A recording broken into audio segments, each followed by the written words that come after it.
ଗୋଟିଏ ପୁଅ ପୋଖରୀ ପାଖରେ ବସି ଜାମୁକୋଳି ଖାଉଥିଲା। ହଠାତ୍ ସେ ତା ହାତରେ ଏକ ଅଦ୍ଭୁତ ଥଣ୍ଡା ଏବଂ ଭାରି ଅନୁଭବ କଲା। ସେ ଭୟଭୀତ ହୋଇ ଚାହିଁଲା।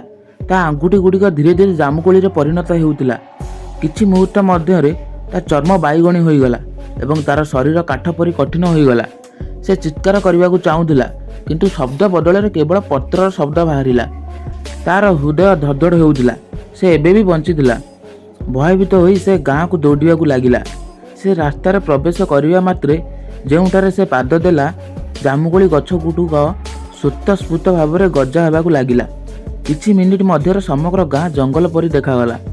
ଗାଁ ଲୋକ ଭୟଭୀତ ହୋଇଗଲେ। କେତେକ ସେମାନଙ୍କ କବାଟ ବନ୍ଦ କରିବାକୁ ଲାଗିଲେ, ଅନ୍ୟମାନେ ପରମେଶ୍ୱରକୁ ପ୍ରାର୍ଥନା କଲେ। କିନ୍ତୁ ତାପରେ 2 ଜଣ ଯୁବକ ଆଗକୁ ଆସିଲେ।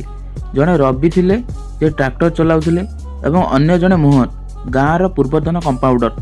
2 ଜଣ ସାହସ ସଂଗ୍ରହ କରି ଅଧା ଗଛ ହୋଇଥିବା ପୁଅଟିକୁ ଉଠାଇ ସିଧା ପ୍ରାଥମିକ ସ୍ୱାସ୍ଥ୍ୟ କେନ୍ଦ୍ରକୁ ନେଇଗଲେ।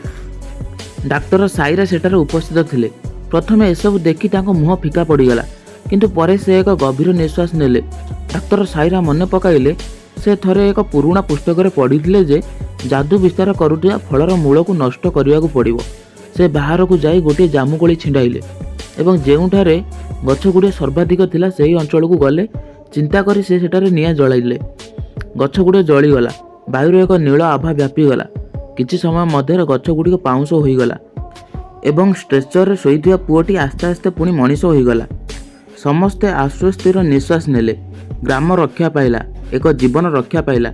କିନ୍ତୁ ଡାକ୍ତର ସାଇରାଙ୍କ ସାହସ ପାଇଁ କେହି ଲାଇକ୍, କମେଣ୍ଟ କିମ୍ବା ସବସ୍କ୍ରାଇବ୍ କରିବାକୁ ମଧ୍ୟ ମନେ ରଖିଲେ ନାହିଁ।